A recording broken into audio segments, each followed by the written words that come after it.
Hey guys, what's up everyone? Welcome back again to another video tutorial from the Apex Predator Billiards Training Club. My name is Apex Elenio, your aspiring professional pool player and pool instructor. Now in today's video tutorial, I'm going to be walking you through a very interesting rack, one in which I can safely say that you guys are going to learn a lot about how the pros actually think, or at least how I think the pros think during a tough rack. Now this rack is one of quite a few that came from one of my most recently concluded training session. I was just all by myself. A few persons were walking in the pub, but I was practicing regardless to build my confidence whilst playing in the public space.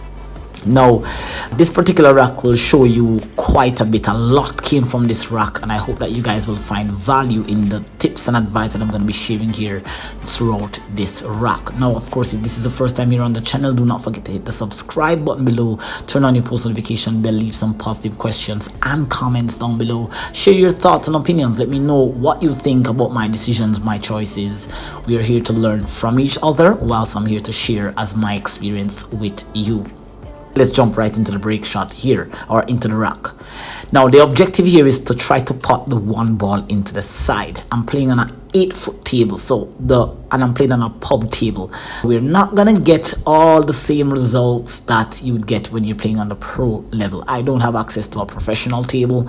I think that the application is still the same, the systems are still the same. You just have to make an adjustment for the condition. Now what you can see there is that's a really good break shot there. A ball went down on the break. Now I have a look here at the 1 and the 2 ball is a little bit close to that 8 ball, and the rack doesn't play as, I would say, it's a difficult rack to even think about running.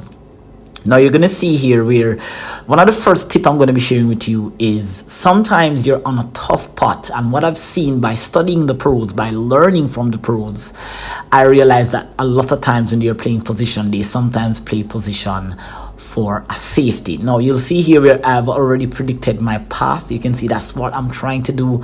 I'm trying to pot the tough one, come off 2 rails and come under the 2. Now the 2 ball only have 1 pocket. You can see I walked around there and had a look at the 2 going into the top right hand corner pocket. It's gonna be a tough shot. Speed control, the amount of spin that I use here on this shot, if any, maybe just a hair. The speed has to be right when I execute the shot. Now you may see in the corner there a shot clock coming up there, and I'm also examining my thought process, how long it takes me to think about what I'm doing, because of course, like the pros, they play high level pool, advanced pool, but they play it very efficiently.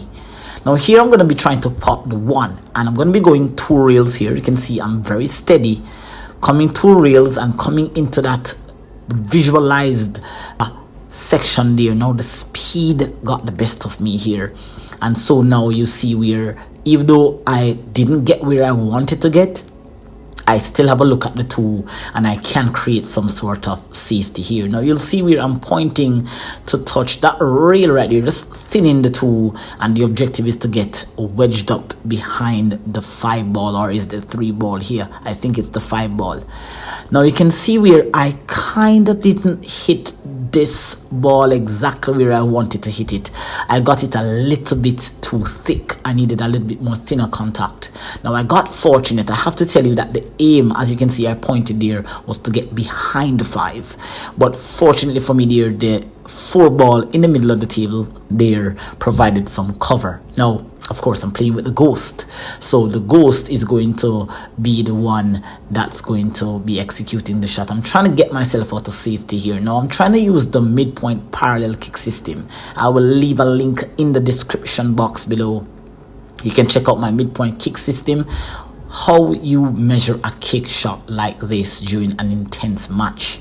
The pros may not do a lot of calculations, I do, but I can definitely tell you that kicking with this level of precision gets you better result, like what you're about to see here. It's a tough kick, 2 rails, hitting the 2 ball full, just like I expected, but fortunately again, a double kiss carom there on the cue ball got the 2 ball into another safe zone. Fortunately, fortuitously though, Of course, I did exactly what I wanted to, but I got an extra bonus point here for not leaving myself easy on the 2 for an easy run out. Now here again, I'm going to be using another system, one reel kick system. I do have a lot of kick system videos on my channel, so definitely guys, I want you to check those out.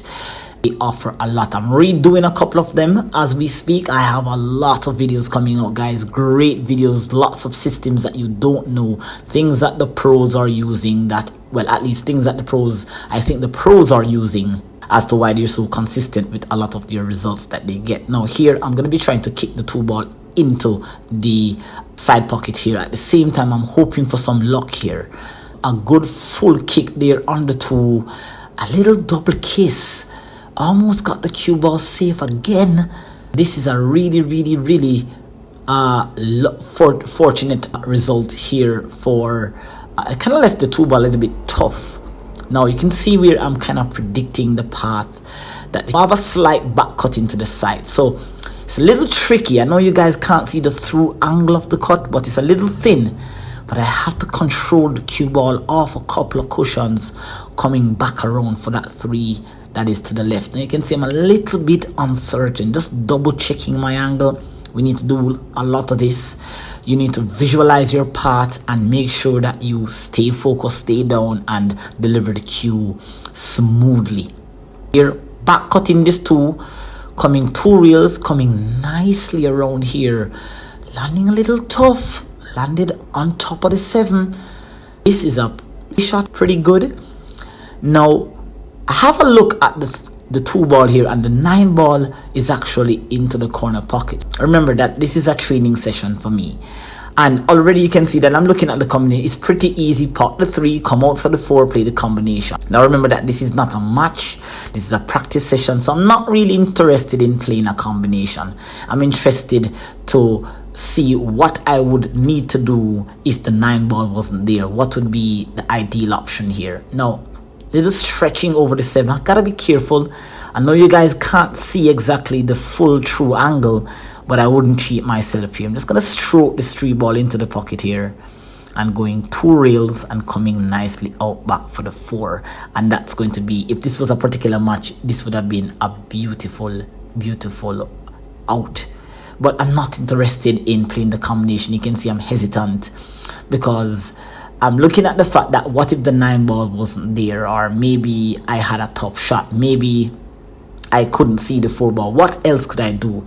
Now I lapsed here because I was in between decision. Of course, this is a training session, so again, as I said, I'm trying to think about what else could I do. Now I was trying to actually play some sort of safety. You'll see here where I actually pot the 9 and I will accidentally scratch the cue ball here. I don't really, you can see that my hand is there, and I'm like, what if this is a different situation? How could I have adjusted here? Now you'll see here where I unfortunately scratch. Now I'm looking to see, could I may have perhaps manufacture a safety here?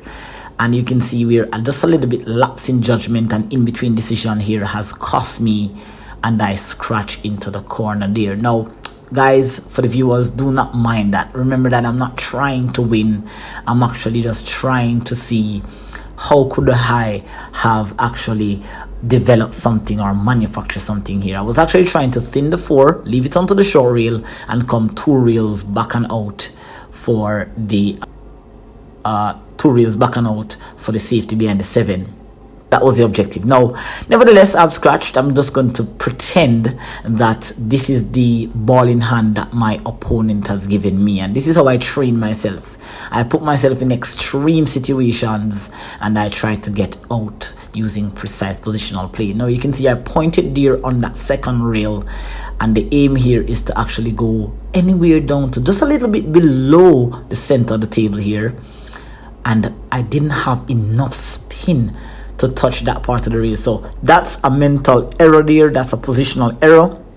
Of course, I got fortunate, landed here on the 5, right? But the idea was to come off the 2nd rail and back out. Now I still have relatively the same shot, a little bit thinner than what I would have wanted here, and now I'm going to try to cut this in. Now again, as I said guys, I'm practicing like the pro.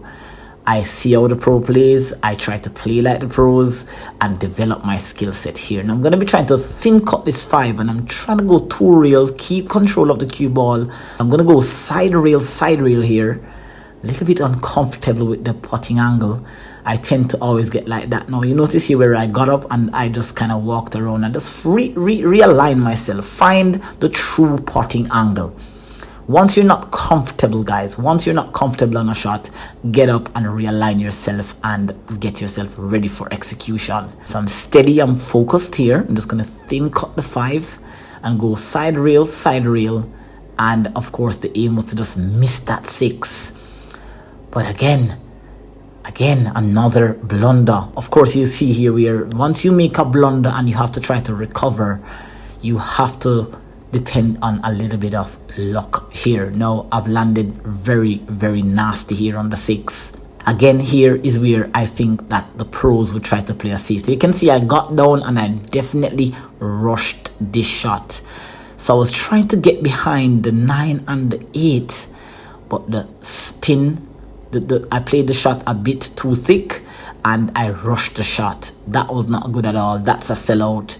So D myself here, I lost. Now again here, just potting the 6 into the side, coming a couple of cushions around for the 7, and that's a beautiful positional play here. Like I said, guys, this is training. Once you make a mistake, you're going to have to punish yourself, and this training tactic here I've been using for many years, which got my game to the level that it's at right now. Here, gonna pot the 7 and play position here. 2 rails coming nicely around back towards the middle of the table. A little bit weak there on the speed, not the best execution, but you'll see where the pros play high level pool and they're going to be placed in position where they have to come with the shot. Now a good training session that I haven't really seen on YouTube is where a person or a lot of persons teach you how to break and run a rack of 9 ball, 8 ball or 10 ball, but nobody actually walks you through the process of how the pros actually think. Neil's Fine is a great channel for that talks about how the pros play position. Here I'm a little bit tough on the 8 and the cue ball is going to be dancing around the table. I've got to focus here on letting the cue ball go and letting the speed and the spin get me into perfect alignment here. That was a beautiful 3 rail positional shot there from the 8 to the 9. You can see just patting myself there on the shoulder and saying great job there. Now guys, I have a lot of videos like this coming up. Please do not forget to hit the subscribe button below, turn on your post notification bell. You can see I'm satisfied with the result, and as I said, guys, I'm gonna have a lot more videos for you. So subscribe, like and share, and I'll see you in the next tutorial video. Until then, take care. Bye bye.